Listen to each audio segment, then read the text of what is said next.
20 किताब पढ़ने के बाद 10 मिनट की तकरीर तैयार करता है और आप फिर बस गुफ्तगू सुनेंगे नहीं, उठ के चलना शुरू कर देंगे। इत्मीनान से बैठिए। और यही तो कमी है अल्लामा जाहिद साहब क़िबला। ठंडे दिलो दिमाग से गुफ्तगू तो आप सुनेंगे नहीं। हवा में हम परवास कर रहे हैं। पूरी दुनिया में आज क्या हो रहा है उस पर हमारी तवज्जो नहीं है।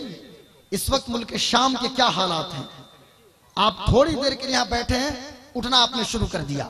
इत्मीनान से बैठिए। जितने लोग बैठे हैं, जो लोग जा चुके जाने दीजिए, और जितने लोग हैं बैठिए। दुरूद शरीफ पढ़िए तो अल्लाहुम्मा सल्ली अला सैयदना मुशफ़िना। इको कम कर दीजिए। सलात नाज़ शरीफ पढ़ने के लिए सलात व सलाम अलैका या रसूल अल्लाह सल्लल्लाहु तबारक व तआला अलैहि व आलिहि वसल्लम। सामईन मोहतरम, आज की ये बज़्म फ़ख्र दो आलम कॉन्फ्रेंस के नाम से ऑर्गेनाइज की गई है। काबिल मुबारकबाद हैं यहाँ के तमाम हजरात, तमाम नौजवान, मदरसे के असातिज़ा अराकीन कि जिन्होंने अज़ीमुश्शान कॉन्फ्रेंस को मुनअक़िद किया है। और मैं ऑडियंस को भी मुबारकबाद पेश करता हूँ कि सरे शाम से आप यहाँ मौजूद हैं। मैं किसी तफसीली खिताब के गर्ज से हाजिर नहीं आया, चूँकि तफसील का वक्त भी नहीं है। मेरे बाद रफ़ीक़ गिरामी क़द्र नाशिर मसलक आला हज़रत अल्लामा मौलाना भाई नौमान अख्तर खान फ़ाइकुल जमाली, काजी मगध जोन बिहार, उनका खिताब आपको समाअत करना है। भाई मुबारक हुसैन मुबारक, उनकी शायरी आपको समाअत करनी है। जनाब सोहराब कादरी साहब क़िबला को सुनना है। और फिर हज़रत अल्लामा मौलाना आसिफ इकबाल साहब क़िबला की तकरीर आपको समाअत करनी है। थोड़ी देर मुझे गुफ्तगू करनी है। मेरी हाज़िरी आपकी बारगाह मोहब्बत में हज़रत अल्लामा मौलाना अबरार अली मिसबाही साहब क़िबला के हवाले से हुई है। मैं अपनी गुफ्तगू का आगाज इकबाल के 4 मिसरों से करता हूं। इकबाल जिन्हें जीनियस ऑफ ईस्ट कहा जाता है, बहुत गौर से सुनिएगा और ठंडे दिमाग से सुनिएगा। हिंदुस्तान में पहली मर्तबा इस लबो लहजे के नकीब को मैंने देखा है, हालांकि मेरी पैदाइश से पहले से ये नकाबत कर रहे हैं। हजरत अल्लामा मौलाना जाहिद अली साहब शहनसीब मुक़द्दस उलमाए किराम मौजूद हैं। मैं सबका तारुफ तो नहीं करा सकता। तलबे मदारिस इस्लामिया मौजूद हैं, लेकिन इनकी बारगाह मोहब्बत में फ़कत 2 मिसरा में नज़र करूंगा कि शिकारे माह की तस्खीर आफ्ताब करूं, किसे मैं तर्क करूं, किसका इंतखाब करूं। आज का मुसलमान माने या ना माने, पूरी दुनिया ये मानती है कि मुस्लिम कम्युनिटी की आइडियल होने की जिम्मेदारी अगर कोई जमात निभा सकती है तो ये मुक़द्दस उलमाए किराम की जमात है। ये वो लोग हैं जो अपनी प्रैक्टिकली लाइफ से, अपने प्रायोगिक जीवन से, अपनी अमली जिंदगी से, अपने किरदार से, अपनी सकाफत से, अपनी तहजीब से, अपने तमद्दुन से, इस्लामिक सिविलाइजेशन से पूरी दुनिया को ये पैगाम दे रहे हैं। ये मुक़द्दस उलमा, इनको आप देखिए, ये पूरी दुनिया को ये मैसेज दे रहे हैं कि दुनिया वालों, सूरज हूं, जिंदगी की रमक छोड़ जाऊंगा, मैं डूब भी गया तो शफक छोड़ जाऊंगा। ये मुक़द्दस उलमाए किराम, गुलाम गौस कादरी, इन तमाम उलमाए किराम के कदमों की धूल को अपनी दस्तार की जीनत बनाता है और आप हजरात से खिताब, आप हजरात के सामने कुछ बातें पेश करने की कोशिश करता है। इकबाल के 4 मिसरे, या रब दिल मुस्लिम को ओ जिंदा तमन्ना दे, जो कल्ब को गरमा दे, जो रूह को तड़पा दे, महरूम तमाशा को फिर दीदे बीना दे, देखा है जो कुछ मैंने औरों को भी दिखला दे। सामईन मोहतरम, मेरी कौम के नौजवानों, मुस्तकबिल की अमानतों के अमीनों, चूँकि इस मजमे में नौजवानों की तादाद ज़्यादा है। दुनिया का ये मुत्तफ़क़ा उसूल है कि दुनिया में किसी कौम की हकीकत व माहियत मालूम करने के लिए उसके सीमो जवाहरात को नहीं देखा जाता। उस कौम के जो अफराद होते हैं उनके पास कितनी मालो दौलत है, बैठो इत्मीनान से, कितनी मालो दौलत है, इसको नहीं देखा जाता, बल्कि कौम के नौजवानों को देखा जाता है कि कौम के नौजवान किन कामों में मशगूल हैं, उनकी जिंदगी किस तरह गुजर रही है, दीन के अवामिर व नवाही पर वो कमा हक़्क़हू कारबंद हैं या नहीं है, अजीम मकासिद में शबो रोज बसर कर रहे हैं या नहीं कर रहे हैं। अगर उनकी जिंदगी इसके मुताबिक गुजर रही है, नबी की सीरत की आईनादार उनकी जिंदगी है, तो फिर समझना चाहिए कि चूंकि कौम की तकदीर अफराद के हाथों में है और उसी कौम के लोग तरक्की करते हैं कि जिस कौम के अफराद के अंदर दीनी सूझबूझ हो, पॉलिटिकली समझदारी हो, सियासी सूझबूझ हो। और यहाँ आलम यह है जनाब, इकबाल तो ये कहते हैं कि मोहब्बत मुझे उन जवानों से है सितारों पे जो डालते हैं कमन। और यहाँ आलम यह है कि मुस्लिम यूथ और मुस्लिम नौजवानों की हालत, चूंकि ये छत्तीसगढ़ का एक जिला है बलरामपुर, और उसके एक गांव में हम और आप बैठे हुए हैं और जश्न ये फख्र दो आलम कॉन्फ्रेंस में मौजूद हैं। और इसी से सटे आपका सोनभद्र है, फिर झारखंड का गढ़वा है, हर तरफ के नौजवान यहाँ मौजूद हैं। मुख्तसर गुफ्तगू मेरी सुनेंगे। आज नौजवानों, जरा आप अपनी जिंदगी का मुहासबा करें, आप जरा सोचें कि आपकी जिंदगी किस तरह गुजर रही है। कुरान मुकद्दस में अल्लाह फरमाता है, कौन तुम खैर उम्मा, आप बेहतरीन उम्मत हो। क्यों लोगों पर आपको भेजा गया है? खैर उम्मत के मनसब पर अल्लाह ने आपको क्यों फायज किया है? इसलिए फायज किया है कि लोगों को भलाई का हुक्म दीजिए, बुराई से रोकिए। लेकिन आज आलम यह है कि खैर उम्मत के मनसब पर फायज होने का क्या मतलब? चुगली करना, ये खैर उम्मत के मनसब पर फायज होने का मतलब। झूठ बोलना, खैर उम्मत के मनसब पर फायज होने का मतलब। चाय की चुस्कियों के साथ एक दूसरे के लेग पुलिंग का काम करना, ये खैर उम्मत के मनसब पर फायज। पूरी रात व्हाट्सएप और Twitter, Facebook, Instagram, line hike पर चैटिंग करते करते गुजर जाए, फिर कहते हैं जनाब आज ये हालात कैसे क्रिएट हुए हैं। बर्मा के म्यांमार में रोहिंग्या लोगों के साथ क्या किया जा रहा है, सीरिया की धरती पर गौता में और दमिश्क के इलाकों में उन बच्चों के साथ क्या किया जा रहा है। जनाबे वाला, ये कमी हमारी है। हम सिर्फ गुफ्तार के गाजी बने बैठे हैं। हम सिर्फ एक दूसरे पर कमेंट करते हैं। कभी वजीर आजम पर कमेंट करेंगे, तो कभी किसी सूबा के वजीर आला पर कमेंट करेंगे, लेकिन भूल गए चलो उसी बारगाह में चलते हैं। ये कौन है? ये मालिक बिन दीनार हैं। कौन मालिक बिन दीनार कि जिनके बोलों से हिकमत फूटे? कौन मालिक बिन दीनार कि जब गुफ्तगू करे तो अनवार व तजल्लियात की बारिश शुरू हो जाए?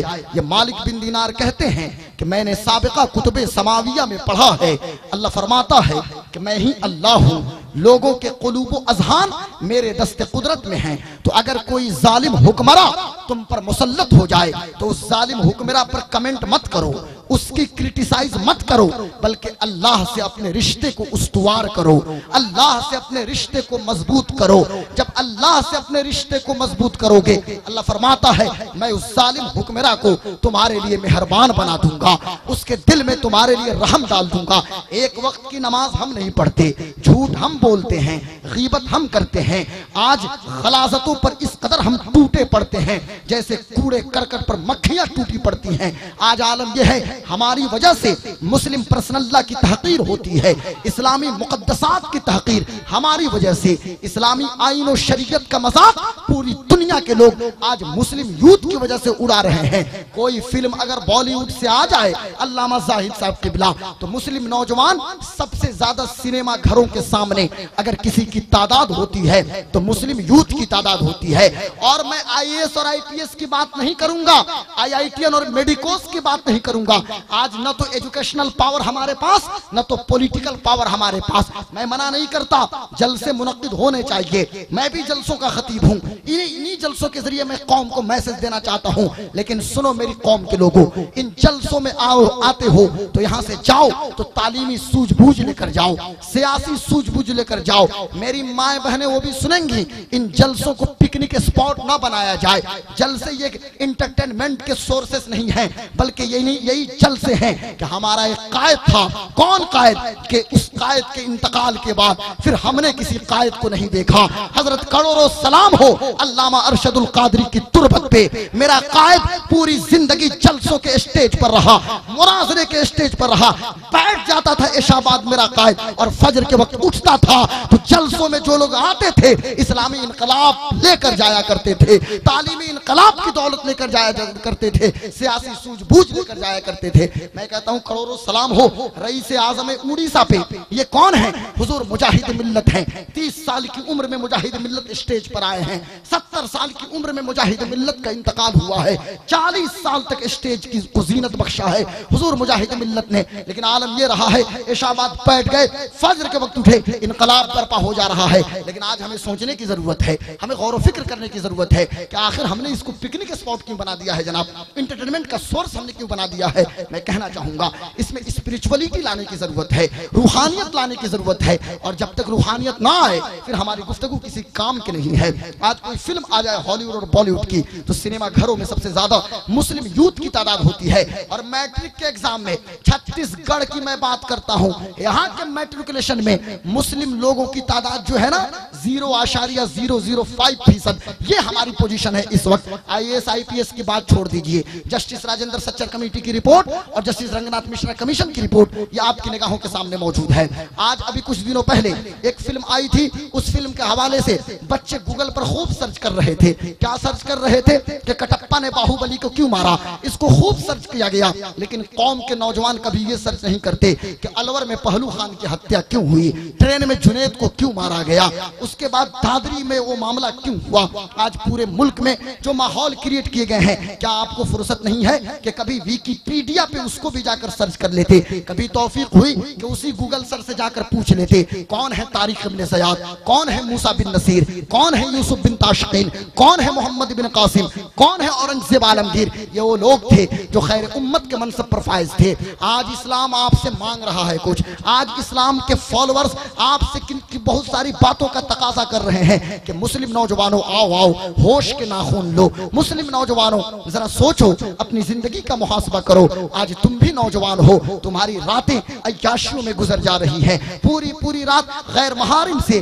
व्हाट्सएप पर चैटिंग में तुम अपने वक्त को बर्बाद कर दे रहे हो। लेकिन हम लाएं मिसाल तो कहां से लाएं, कौन हमारा आइकन है जनाब, कौन हमारा रोल मॉडल है। आज के हमारे बच्चों ने बॉलीवुड के एक्टर को अपना रोल मॉडल समझ लिया है, हॉलीवुड के एक्टर को रोल मॉडल समझ लिया है, लेकिन ये नाचने और गाने वाले ये हमारे आइडियल नहीं, तो फिर हम किसकी मिसाल पेश करें। तो आइए जरा जहन को करीब कीजिए, हम कहां से लाए मिसाल, क्या आज के लोगों को मिसाल के तौर पर पेश करें, सिटी कम कीजिए, नहीं आज के लोगों को मिसाल के तौर पर हमें पेश करने की जरूरत नहीं है, बल्कि चलो उसी बारगाह में जहां से जिंदगी की नहरें रवा दवा है, चलो उसी बारगाह में जहां से चश्मे आबे हयात फूटता है, चलो उसी बारगाह में जहां बिलाल के इश्क को आसूदगी मिली, चलो उसी बारगाह में जहां सुहैब की फितरत को ताबिंदगी मिली, चलो उसी बारगाह में जहां सिद्दीक को सदाकत का पैकर बनाया गया, चलो उसी बारगाह में जहां उमर को अदालत का ताजवर बनाया गया, चलो उसी बारगाह में जहां उस्मान को सखावत का जज्बा वदियत किया गया, चलो उसी बारगाह में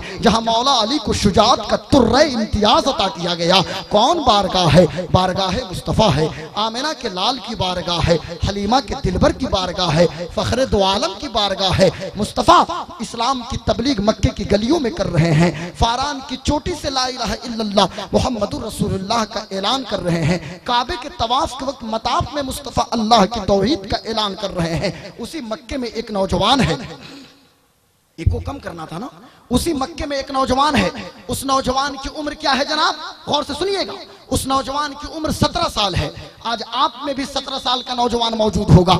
17 साल में आज हम गाली देने की प्रैक्टिस करते हैं जनाब, झूठ बोलने की प्रैक्टिस करते हैं। 17 साल की उम्र ही क्या होती है, वो भी एक नौजवान था, 17 साल की उम्र उसकी है, और 13 साल से लेकर 19 साल की जो उम्र होती है इसको किशोरावस्था कहा जाता है। टीन एजर्स यानी ये टीन एज के बच्चे होते हैं जो 13 साल से लेकर 19 साल में आते हैं। अब वो नौजवान है जिसकी उम्र 17 साल है, पैगंबर के चेहरे पर नजर पड़ी है, मुस्तफ़ा के जमाले जहां आरा पर नजर पड़ी है, कलमा पढ़ता है ला इलाहा इल्लल्लाह मुहम्मदुर रसूलुल्लाह।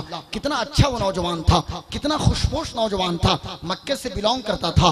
बाप इतना बड़ा, गौर से सुनिएगा तो गुफ्तगू समझ में आएगी। फिल्म की कहानी कोई बयान करे, आप एक्टर का नाम लेना शुरू कर देते हैं, एक्ट्रेस का नाम लेना शुरू कर देते हैं, लेकिन यहां सुनिए, इसीलिए तो मैं कहता हूं सीरत की किताबों का मुताला कीजिए। पैगंबर की बारगाह की तरबियत याफ्ता वो जो स्टार्स हैं, जो कि पैगंबर ने अपने सहाबा को सितारा कहा है, आज जिन सितारों की तरफ आप देख रहे हैं, बॉलीवुड के सितारों की तरफ, पैगंबर फरमाते हैं अस्हाबी कन नुजूम फबिअय्यिहिम इक्तदैतुम इहतदैतुम, मेरे सहाबा तो आसमान हिदायत के सितारे हैं। ये स्टार्स हैं, ये कौन स्टार्स हैं, जरा इस पर हमें गौर करने की जरूरत है, उनकी जिंदगी को पढ़ने की जरूरत है, उनको अपना आइकन बनाने की जरूरत है, उनको अपना आइडियल बनाने की जरूरत है, उनको फॉलो करने की जरूरत मुसीबत है। वो नौजवान 17 साल उम्र है। बाप इतना बड़ा मर्चेंट था कि ताइफ में, जिद्दा में, अलकसीम में, आभा में उसकी तिजारत की मंडियां थी। लेकिन बाप ऐलान करता है कि मैं अपने बेटे को घर से निकालता हूं, इसने मोहम्मद का कलमा पढ़ लिया है। ए मक्का वालों, तुम भी इसका सोशल बाइकाट करो। माँ भी घर से बाहर निकलती है। वो माँ जो उस बच्चे को पहनने के लिए कपड़ा, यमन में एक गांव है सहूल, उस गांव से कपड़ा मंगाती थी। वो लड़का खुशबू लगाता था तो मक्के की खुशबू नहीं लगाता था, ईरान के शिराज से खुशबू मंगाई जाती थी। माँ आती है, काबे की छत के नीचे आई है, ऐलान करती है कि मैंने अपने बेटे को घर से निकाल दिया है, तुम लोग इसका सामाजिक बहिष्कार करो।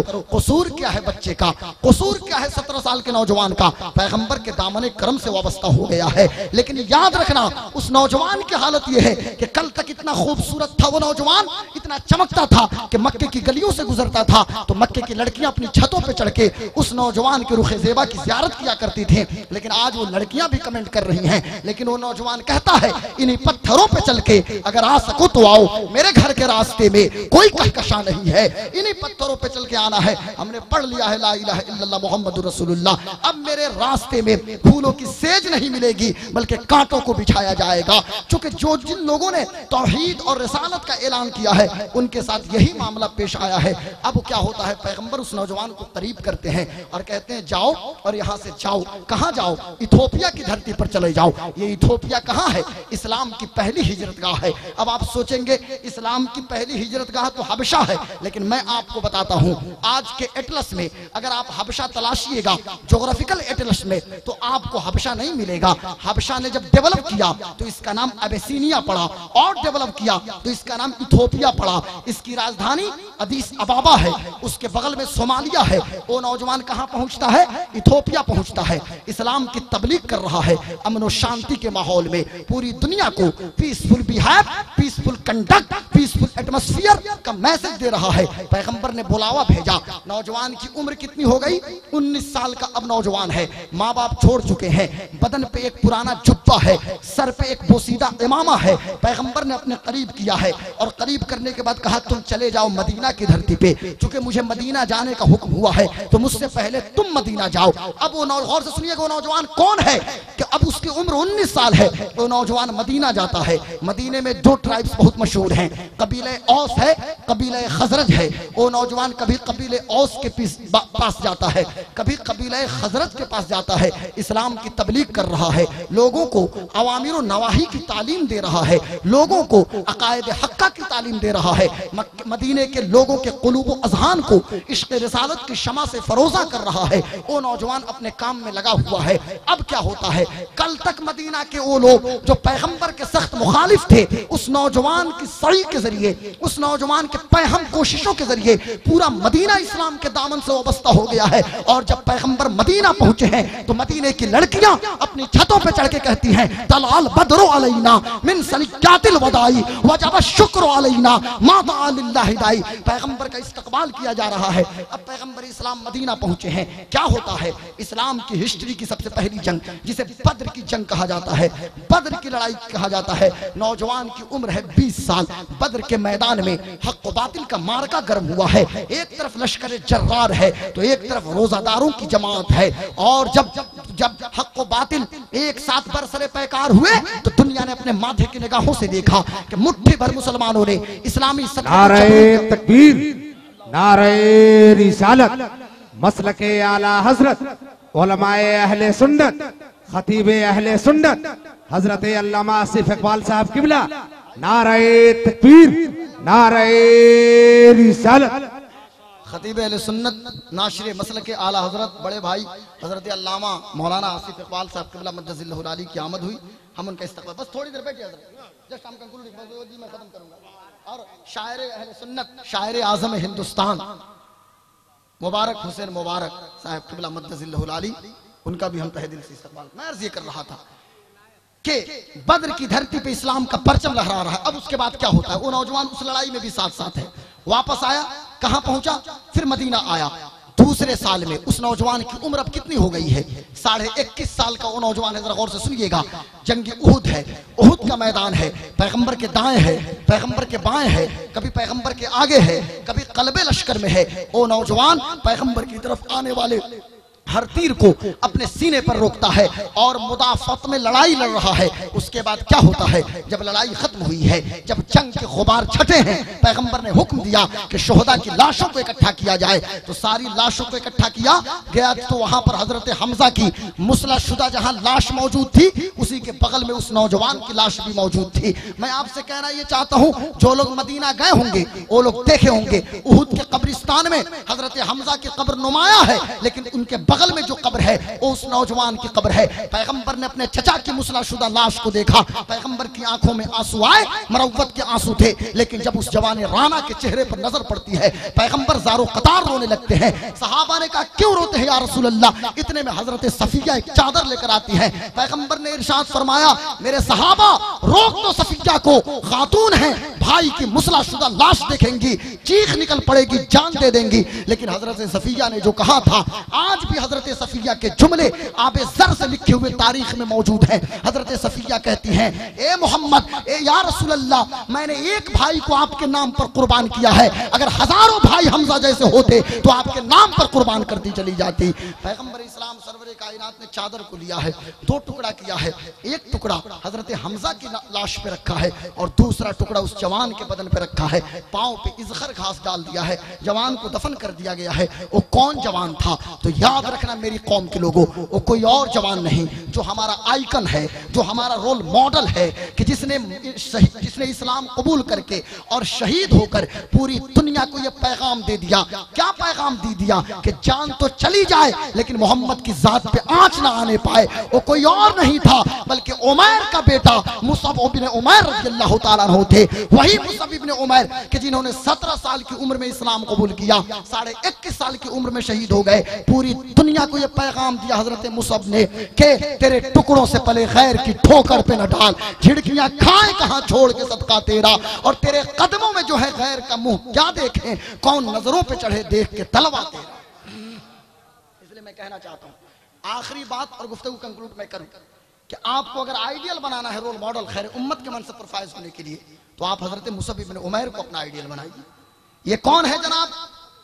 इस हिंदुस्तानी होने के नाते भारत की एंशिएंट ईरा, भारत की मिडवल ईरा और भारत की मॉडर्न ईरा मेरी निगाहों के सामने मौजूद है।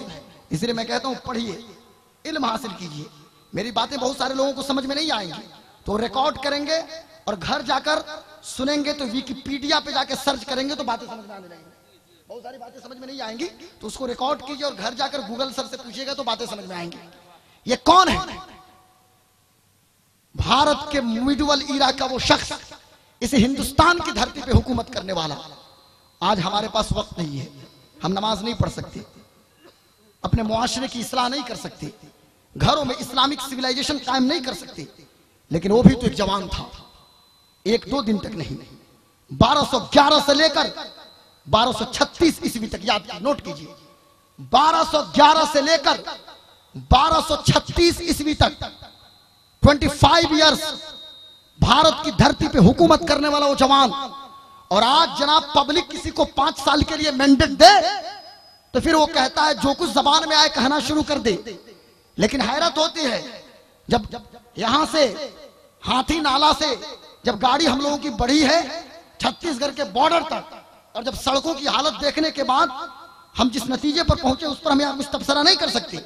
बातें लोग बड़ी बड़ी करते हैं कि जनाब हम मुल्क बचाने की बात करते हैं, भारत के इकोनॉमिकल पावर को हम मजबूत करते हैं। मैं कहता हूं नहीं, खैर उम्मत के मनसब पर एक शख्स फायज था 1211 से लेकर 1236 ईस्वी तक, ये 2018 चल रहा है, इस मुल्क पर हुकूमत करने वाला। आज हमारी सरहदों सीमा कश्मीर से कन्याकुमारी, गुजरात से असम, अंडमान निकोबार द्वीप समूह से लेकर लक्षद्वीप तक मिले।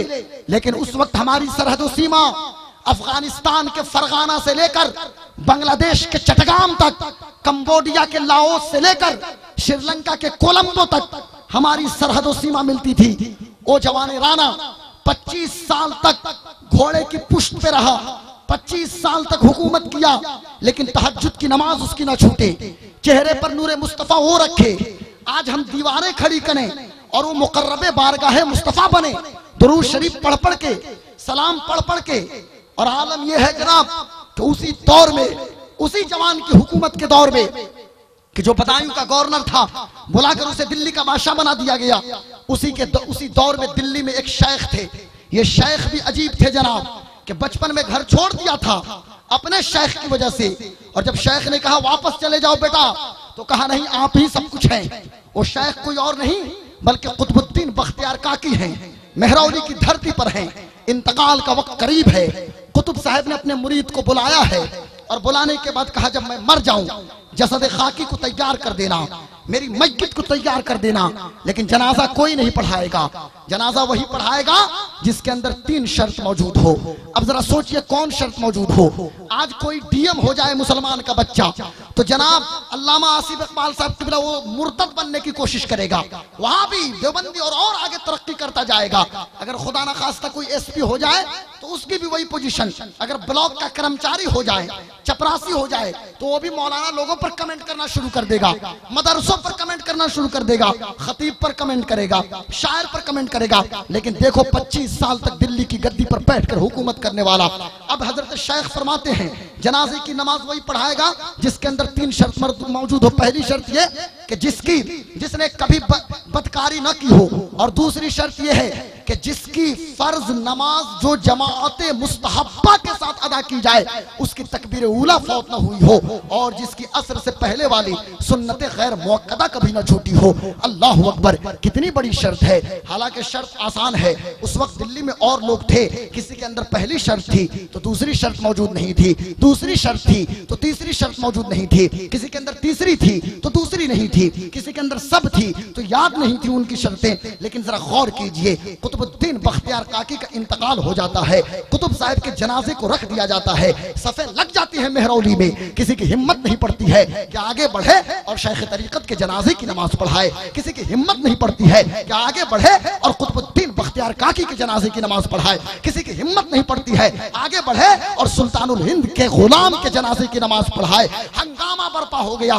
पिछली सब में वक्त का बादशाह भी मौजूद है, बच्चों के साथ मौजूद है, क्योंकि उसने सुना था, पढ़ा भी था। पैगंबर फरमाते हैं कि जनाजे में पिछली सब में रहा करो, यह पैगंबर की हदीस है। पैगंबर की हदीस पर अमल करते हुए पिछली सब में वो जवान है, सफों को चीरता हुआ आगे बढ़ता है। आगे बढ़ने के बाद शेख वक्त के जनाजे की नमाज को पढ़ाया है, और उसके बाद जब मस्जिद को कांधा दे रहा था तो बादशाह चिल्ला उठा, हजरत मैं तो ये चाहता था कि मेरा ये राज ही रहे, इसे लेकर मैं कब्र में चला जाऊं, लेकिन आज आपने मेरी हकीकत को जाहिर कर दिया। दुनिया वालों पता चला वो कौन था कि जिसकी तहज्जुद की नमाज तक न छूटे, जिसकी असर से पहले वाली सुन्नत गैर मुअक्कदा तक न छूटे, जिसकी फर्ज नमाज जो जमात मुस्तहब्बा के साथ अदा की जाए उसकी तकबीर ऊला फौत न हो, वो कोई और नहीं। आज बड़ी बड़ी बात करने वाले लोग सुन ले कि पंडित नेहरू हो या उसके बाद से नरसिम्हा राव हो, चौधरी चरण सिंह हो, या जितने भी प्राइम मिनिस्टर्स हुए, या राजीव हो, इंदिरा हो, मौजूदा पंप साहब हो, या इससे पहले के मनमोहन जी हो, जितने लोग गुजर चुके हैं सब सुन लो कान खोल के। सारे प्राइम मिनिस्टर और उनका पूरा कार्यकाल अगर मिल भी जाए तो उस बादशाह के घोड़े की टापों से उठने वाले कर तक ढूंढ के रसाई नहीं,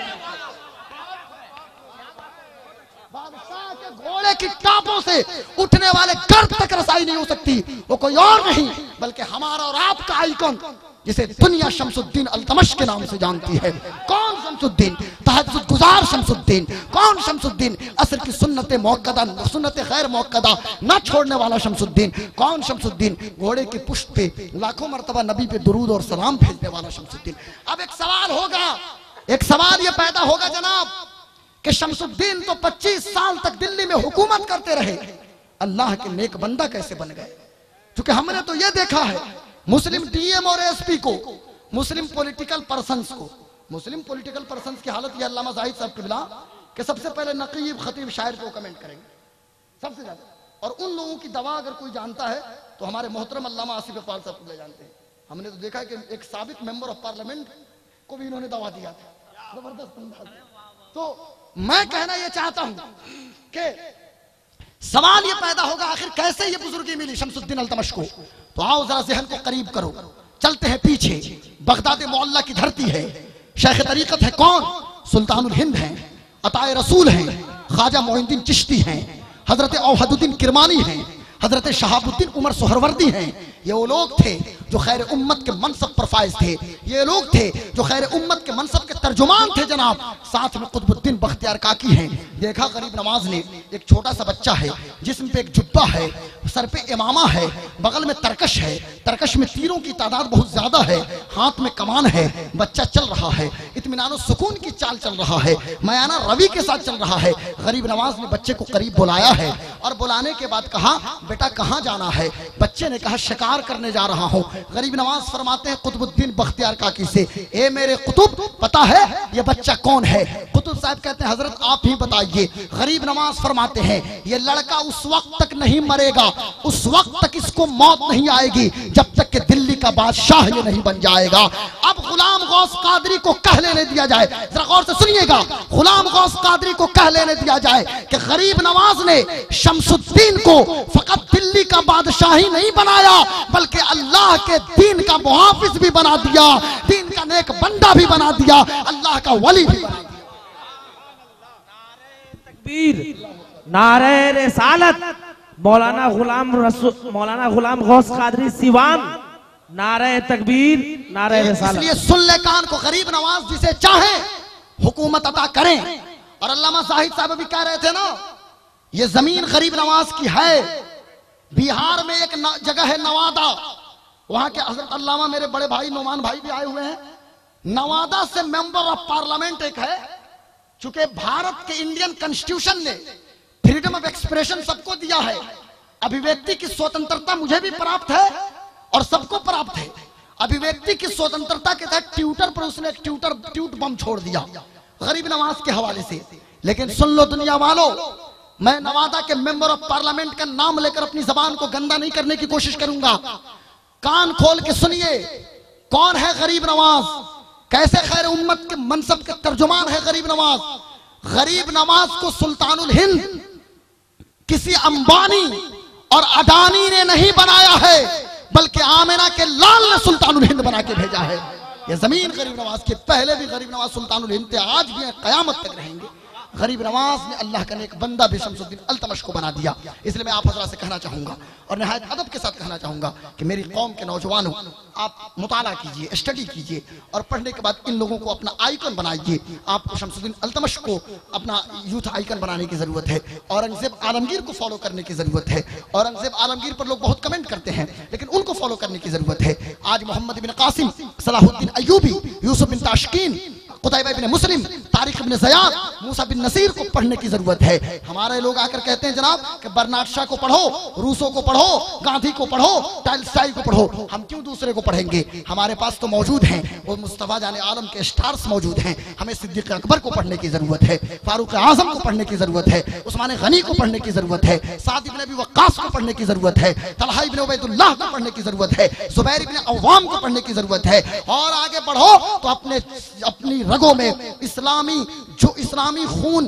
जो आपकी रगों में दौड़ रहा है, इसको और ज्यादा जोश में लाने के लिए आपको सलाहुद्दीन अय्यूबी को पढ़ने की जरूरत है, यूसुफ बिन ताशकीन को पढ़ने की जरूरत है, कुतैबा बिन मुस्लिम को पढ़ने की जरूरत है, मूसा बिन नसीर को पढ़ने की जरूरत है, हजरत मोहम्मद बिन कासिम को पढ़ने की जरूरत है, औरंगजेब आलमगीर को पढ़ने की जरूरत है। और जब आप मुताला करेंगे, पढ़ेंगे, तो फिर आपके अंदर तालीमी सूझबूझ, सियासी सूझबूझ इंशाअल्लाह जरूर पैदा होगी। इसलिए यहाँ से जाएं, मदरसा शमसिया से ये पैगाम लेकर जाएं कि हमें पढ़ना है, अपने बच्चों को मोटिवेट करना है तालीम के हवाले से, और घरों में इस्लामिक सिविलाइजेशन कायम करना है। उन बच्चों को बालवीर की कथा सुना के, कहानी सुना के उन बच्चों को नामर्द नहीं बनाना है, बल्कि उन्हें खालिद बिन वलीद की कहानी सुना के उन्हें मजबूत बनाना है, उन्हें बहादुर बनाना है। इसलिए मैं कहना चाहूंगा कि ग्रास रूट पर मेहनत करने की जरूरत है।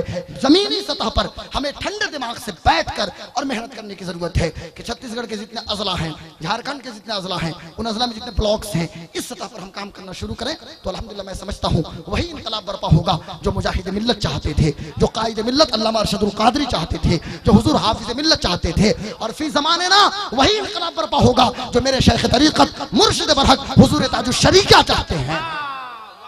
और सुन लीजिए, 8 मार्च को परसों मगरिब बाद ताजुश शरिया तो अभी बेड पर है ना, लेकिन दर्द कितना है सीरिया के मुसलमानों का। कह दिया असजद मियां को कि उस दिन मुझे उठाना, मैं आला हजरत के रोजे पर चलूंगा। और आप हजरात से भी गुजारिश है, ताजुश शरिया का ये फकीर आपको ये पैगाम दे रहा है कि मेरे शेख ने हुक्म दिया है, ऐलान कर दिया जाए हर जगह कि जिस गांव से जो लोग बिलोंग करते हो, करीब में अल्लाह के नेक बंदे की दरगाह या मजार है, 8 मार्च को मगरिब बाद पहुंच जाएं। बरेली में शेख तरीक़त दुआ करेंगे, आला हजरत के रोजे पर आप हजरत अपने अपने गांव में दुआ करें, अपने अपनी मसाजिद में दुआ का एहतमाम करें।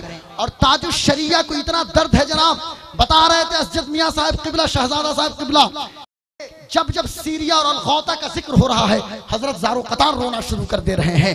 हजरत बहुत ज्यादा आजकल रो रहे हैं फकत सीरिया के हालात पर, चूंकि हजरत जानते हैं फिस्तातुल मुस्लिमीना यौमल मलहमति अलगूता इला जानिब मदीनतिन युकालु लहा दिमश्क। हजरत जानते हैं कि नूरे नबूवत की पहली किरण अगर कहीं पहुंची है तो मुल्क शाम पहुंची है। इसलिए मैं कहना यह चाहता हूं कि हुजूर शेख तरीक़त, हुजूर ताजुश शरिया का यह पैगाम है कि आप सीरिया के मुसलमानों के लिए अपनी नमाजों में दुआ करें, आप रात के सन्नाटे में दुआ करें और 8 मार्च को मगरिब बाद जरूर दुआ का एहतमाम करें।